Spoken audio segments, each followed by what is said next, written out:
So my talk today ultimately is trying to introduce you to our company, essentially to our technology. And specifically, my talk will concentrate on the discovery of anti-COVID-19 treatments using a drug repurposing approach. And this primarily drug repurposing is essential because the threat is imminent, people are in isolation, there's no vaccines. So drug repurposing ultimately would offer a relatively fast road before vaccines emerge in a way to help people, to help patients in the clinic, as well as potentially getting people out of social isolation and get the economy going. So let me briefly essentially make corrections in your link here. You use SystaMedic. Actually, we founded a new company called Emergent Analytics.com. So if you made corresponding corrections, would be great. So on the picture, ultimately on the left-hand corner, you see the coronavirus, and then we have also different type of flowers and chemicals. So what we are able to do with our technology, creating links between all kinds of different pharmacological active products. We can analyze viruses, how they behave, how they affect organisms, and essentially go all the way to look at plants. What ultimately about the rich portfolio of plant ingredients, how could they help us essentially to treat different type of illnesses. So in terms of what you're going to hear in my talk is essentially we are a startup company, so that's who we are. We're all employees for big pharmas from Pfizer, Merck, Johnson & Johnson. We have a large experience in drug discovery. And we developed a new innovative homegrown technology, which we call Emergent Intelligence. You know, during the talk, you might realize in that terms, what's the relevance of this name? But we were using that platform, which is a systems pharmacology platform, to identify FDA-approved drug combinations, which are predicted to not only reduce transmission rate of SARS-CoV-2, because that's one of the core problems ultimately, is not necessarily the virus, but the infectivity of the virus. But then also how the combinations would help you to address the pathologies of the host, which essentially are caused by the viral infection, cause essentially a rampant inflammation, which leads to clot formation, breathing problems and that. So we look at that whole thing as a system where you're not only trying to kill the virus, but you also immediately need to support the patients. So it is truly the virus-patient interactions, which becomes essential for effective treatment. If we prove it successful, the drug combination will help to get people out of isolation and back to work. In order to give you a flavor of why we are confident that our approach is working, we also have used that approach for identifying drug combinations to identify fighting multi-drug resistant bacterial infections. And we have essentially validated those combinations in animal models very successfully. Multi-drug resistant bacterial infections, they will play a huge role in COVID-19 because when people get hospitalized, you acquire essentially hospital-acquired gram-negative infections, which are very difficult to treat because many of them are resistant against antibiotics. So essentially the pandemic not only essentially is caused by the virus, but there's a whole other associated malaise in that terms we have to consider. You know. So the team which is working with us, essentially Emerging Systems Analytic, is Joyce Sutcliffe. She is an extensive experience in antibiotic drug discovery. Developed azithromycin at Pfizer, was working at Tetraphase, Abbott, Rybex. So she has extensive experience in antibiotic drug discovery. Dr. Shama Kachichi, she was involved at Pfizer in cancer research, worked at Merck and Johnson & Johnson, myself. My background is in organic chemistry, worked at from University of Innsbruck, worked at Harvard and ETH as postdoc and in cancer and neuroscience at Pfizer. And then Dr. Baliandi Manivaskan, we call him Mani. He ultimately has experience in pharmacogenomics. He's a co-founder of translational research at Indus Pharmaceuticals. So that's essentially a relatively diverse, multicultural team that we have. So the agenda today is I present the technology, the science, and our products in a way. So now let's start out with the topic here, identifying treatments for COVID-19 infections. COVID-19 is a disease which is caused by SARS-CoV-2, which is a highly infective virus. And COVID-19 infection essentially have a worldwide apparent fatality rate, and that depends on age and ethnic backgrounds of about 2%. So it's more, it affects more men than women, interestingly, and essentially it has the comorbidities, the people with hypertension or obesity. So those are factors which essentially increase the fatality rate. There's no vaccines, and in order to prevent the epidemic from spreading, most countries in the world essentially look at social isolation and social distancing as a mitigation measure. And really, it's that type of economic isolation causes not only loss in where people get sick, but a tremendous economic loss worldwide. So and that is essentially something which is called by the infectivity of the virus, which is the transmission rates. So COVID-19 infection, as I alluded, they cause hyperinflammation of the respiratory tract.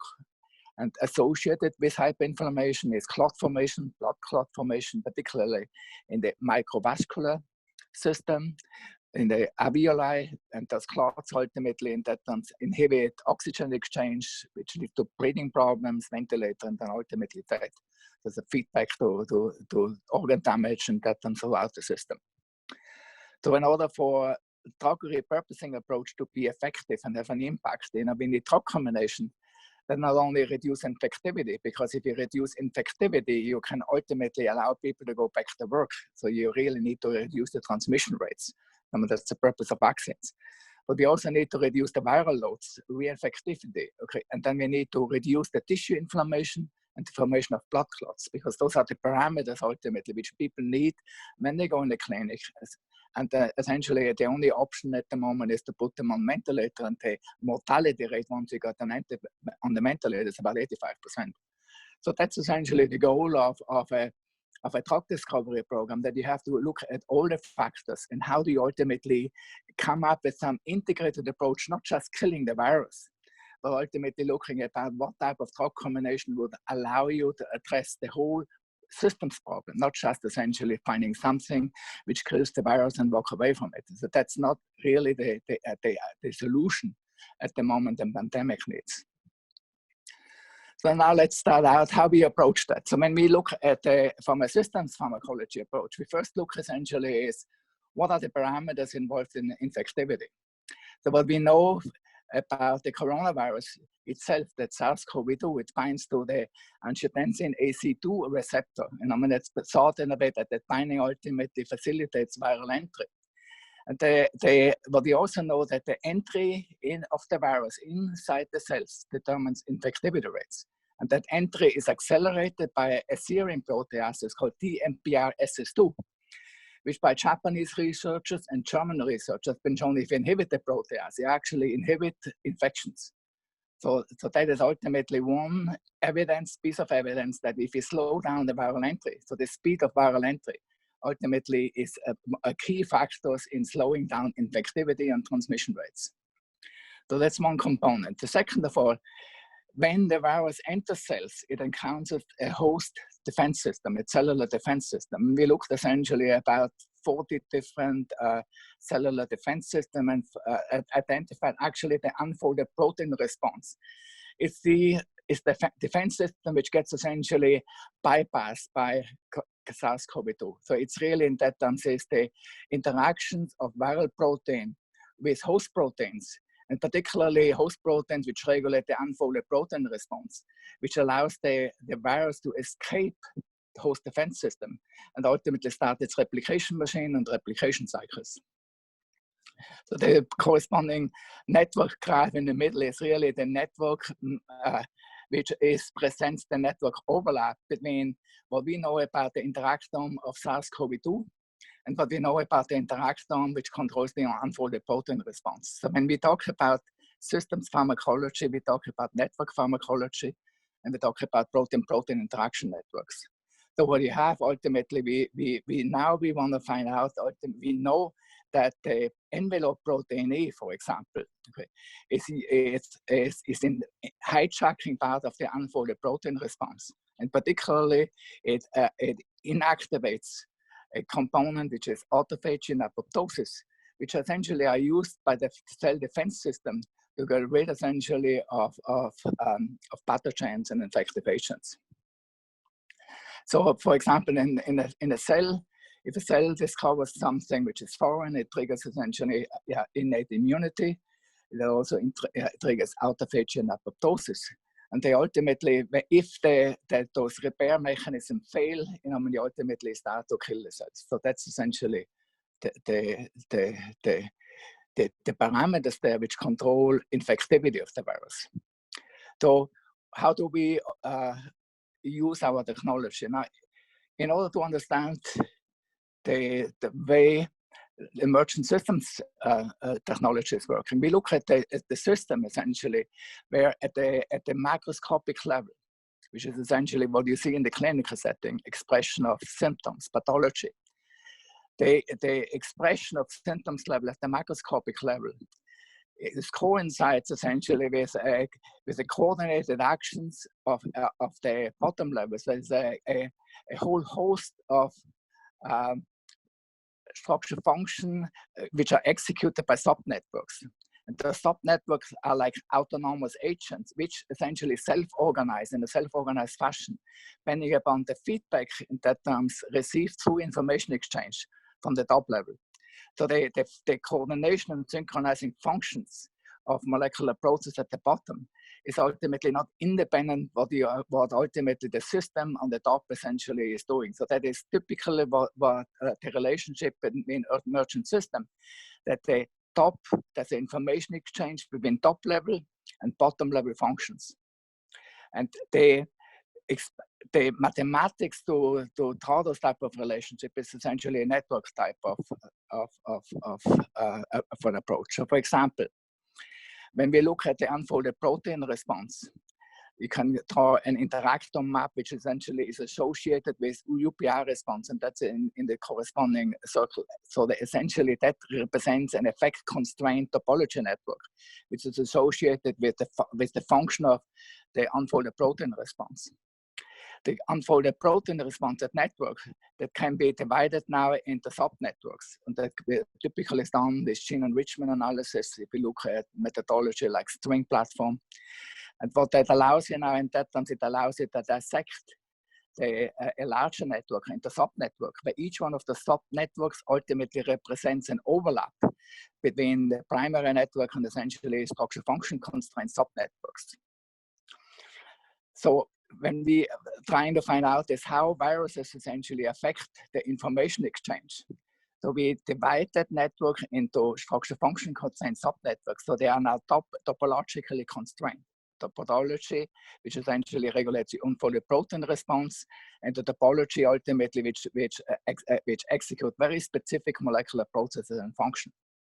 So all of those networks essentially are overlapping.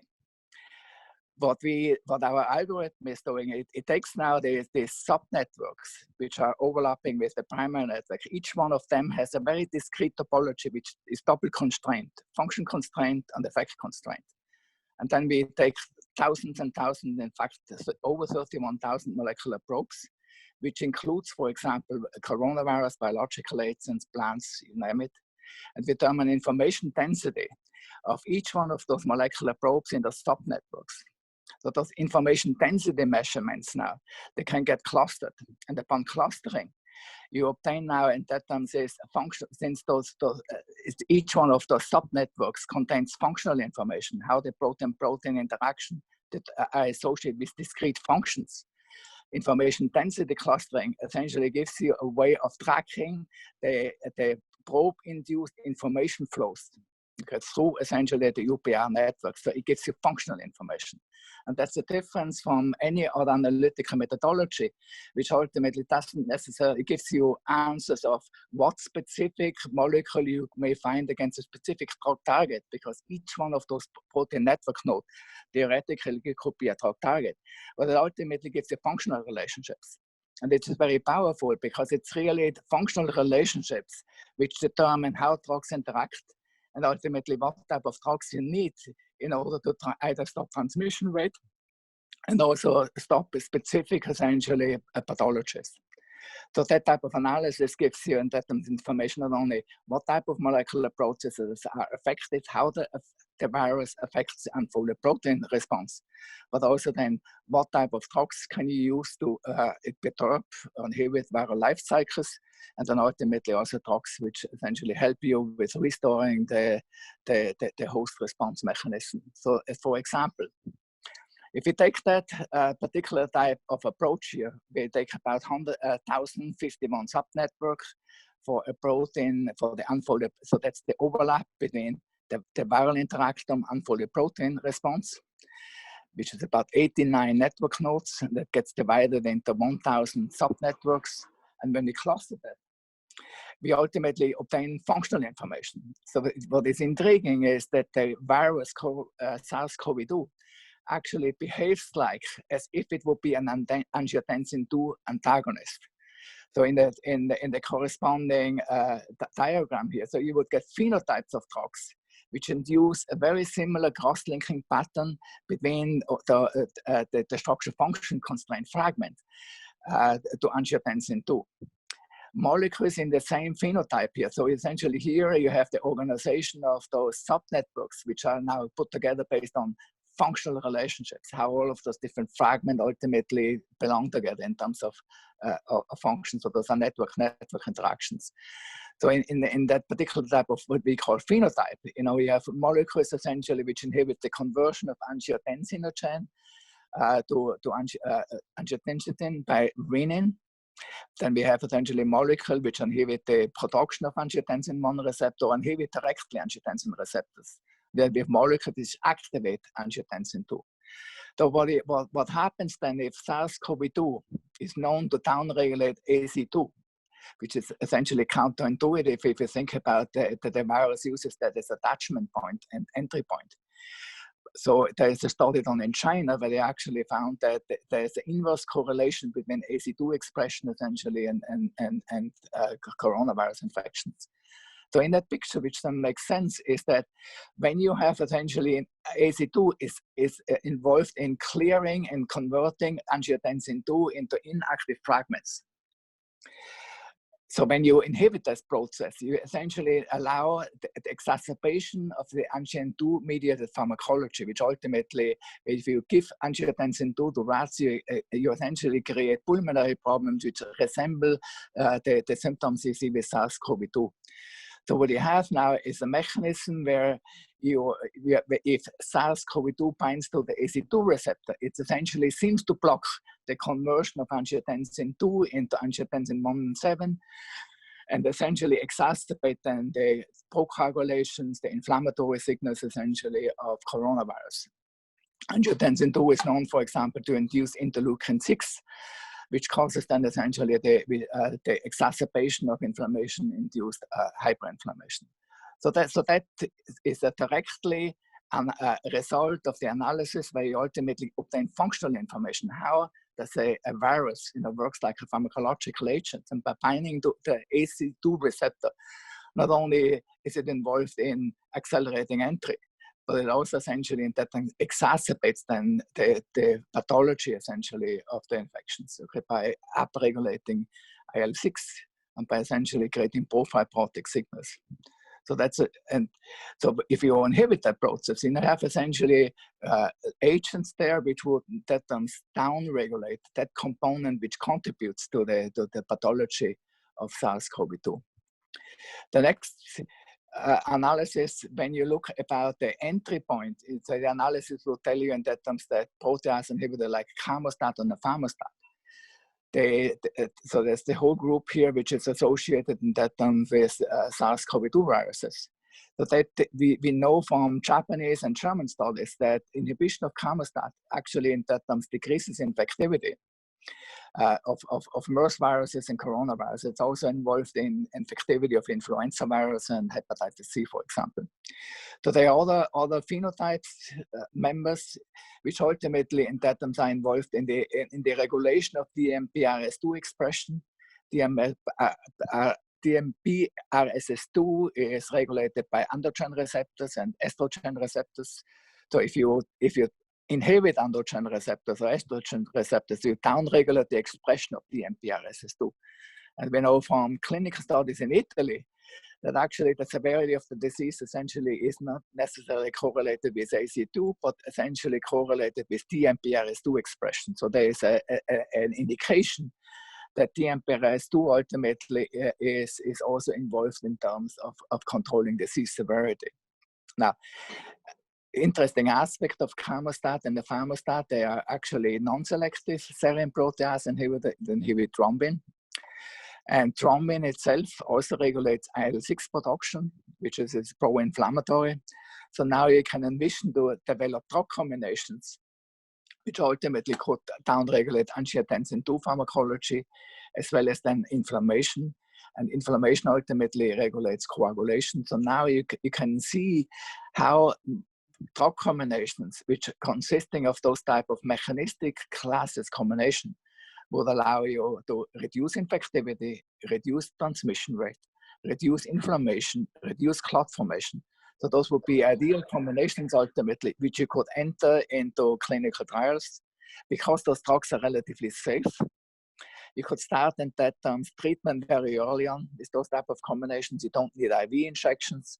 And the idea would be there in terms that if you inhibit infectivity, you inhibit viral loads, and you ultimately in that terms, if you inhibit IL-6 inflammation, you will ultimately prolong the time it takes from diagnosis to development of symptoms, which is breathing problems, because if you slow down inflammation, you slow down clot formation, you slow down breathing. So that would allow you in that terms relatively rapid clinical development plan with those combinations, because you can for each one of those parameters, you have very clean endpoints, what you are measuring. So that would be the clinical development plan for combinations like that. On top of it, because when people get admitted to the hospitals, the hospital admission generally that is associated with relatively high infection rates of gram-negative bacteria, so they call hospital-acquired infections. And many of those infections ultimately are caused by gram-negative and multi-drug resistant bacteria. So at that stage, you not only have a viral infections, but on top of it, you have a high probability you ultimately get bacterial infections as well. Since there's very few drugs available, which would allow you to treat now infections caused by multi-drug resistant bacteria. One of the few remaining antibiotic left are polymyxins. The problem with polymyxin treatment is that polymyxin accuses acute renal injury. So when you start to treat patients with polymyxins, you're in a relatively rapidly to develop acute renal injury, which reduces the therapeutic index of polymyxins. And very often you have to use sub-effective dose of polymyxins, which ultimately in that terms doesn't allow you to treat the infections the way you want it. So we used our technology to come up with drug combinations which essentially prevent the kidney toxicity of polymyxins. In doing so, you increase the therapeutic index, and now essentially you open up the ability to actually treat patients effectively. On top of it, the drug combinations what we developed, they are specifically designed to that they can be used for people with sepsis, disseminated inflammation, so the all target populations essentially which overlaps with COVID-19. We have tested those combinations in a way where we looked at the effect of the drug combination to block urea and creatinine level in animals, in rats. We also have shown that those corresponding drug combinations completely block acute renal injury. Those drug combinations don't affect MRCs. We have done infected animals, so they are not in any way affecting with the therapeutic ability. So with those type of drug combinations now, so we know that our methodology, which predicts drug interactions at the system level, works. So we are pretty confident with that experience that our COVID-19 combination, what we are proposing, will work as well. So with that, we have a a technology which allows us to look at functional relationships. And I mean, that's unlike artificial intelligence or any other methodology, which is great in the way of figuring out what type of molecules you would need for specific targets. It would be great for diagnostics, but it doesn't give a functional relationship. So multiple applications could be applied to virtually any life science sector problems. So if you have any questions, please contact us. That's the phone number of Dr. Kachichi. She's our CEO. And the address again is www.emergentsca.com. So if you have any questions about it, or if you want interested in working with us, feel free to get in touch with us. So thank you.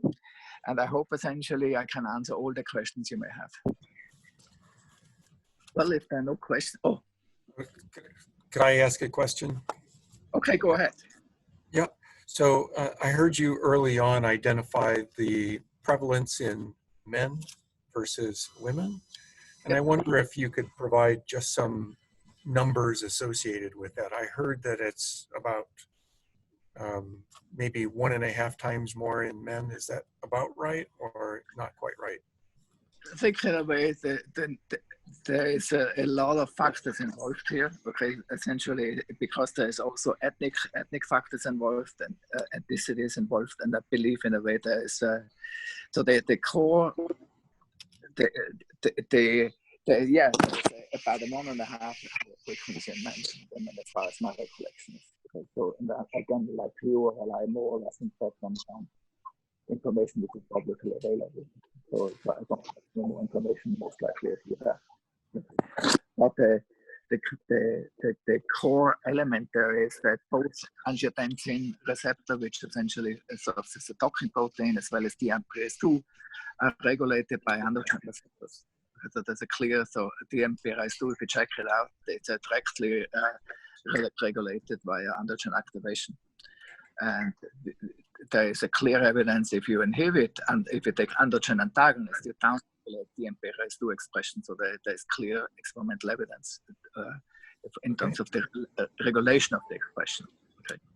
And androgen receptor controls a hell of a lot of other things, as you know. So essentially, if it's a direct or indirect relationship, okay, but it's definitely an interesting coincidence. Okay. That men have a higher infectivity, and essentially that the target which accelerates infections, DMPRase2, is regulated by androgen receptors. Yes. One more question, if possible, unless there are others. Go ahead. So I understand the angiotensin axis, okay, and not as an antiviral approach, but as a way to manage survival. Have you looked at bradykinin interruption, like bradykinin antagonists, as a way to help patients to minimize the effects of increased angiotensin? Those are all viable approaches. What I'm trying to limit the presentation on defining our technology provides. So what we found in a way that there is that SARS-CoV-2 infection, they mimic pharmacology of angiotensin 2 antagonists. Okay, so essentially what that implies there is somehow that the pathology of the virus can be exacerbated, okay, via angiotensin 2. And that is inasmuch an interesting finding, okay, because it relates to pathology you would see, which is vasoconstriction, coagulations, hyperinflammation, because angiotensin, as we know, okay, is essentially involved in IL-6 regulation. So that is from an analytical outcome. It's an unbiased survey looking at the virus as a pharmacological active agent. And then you look at it, what ultimately is the pharmacology of the virus? How does it affect host protein interaction? Because that's pharmacology. So that is more or less an illustration that the technology provides you functional information, okay, not just essentially target information. And it's really the functional information that determines drug interactions and pharmacology. Okay? And so that's the reason why the analysis ultimately, gives you in that terms insight, okay, into pharmacology, okay, and which is relevant currently to treating SARS-CoV-2. because as you can imagine, there's plenty of molecules around there which inhibit angiotensin 1 receptor as well as menin, and ultimately activate AC2. Okay, there's plenty of molecules out there. So that the combination then of a serine protease inhibitor like camostat, which is non-selective, because it's now, if you inhibit thrombin, you essentially downregulate IL-6, because thrombin ultimately directly regulates IL-6 production. So you can imagine in a way that seemingly unrelated pharmacologies give rise to synergy, which is not necessarily something you anticipate if you look just at drug targets in a way. Okay, so, and that's from a systems approach. You like to understand the pharmacology, and then look at ultimately that what type of disease intervention strategy can you develop, which not only affects the virus, but ultimately support the healing process on the host side. Okay, and that's essentially what systems pharmacology is supposed to do. Okay, so a lot of the jumping at let's kill the virus is not enough in a situation where what really kills the economy is not the virus, it's actually the social isolation. So you have to focus now on infectivity and reducing infectivity rates as one of the objectives for drug treatment. Okay, because if you don't have vaccines, you ultimately keep people in isolation. But if you have something like which slows down the viral entry rate and it increases essentially the decrease in virus to escape the cellular defense mechanism, you decrease infectivity. And that's one of the strategic implications in that terms of a systems analysis. Okay.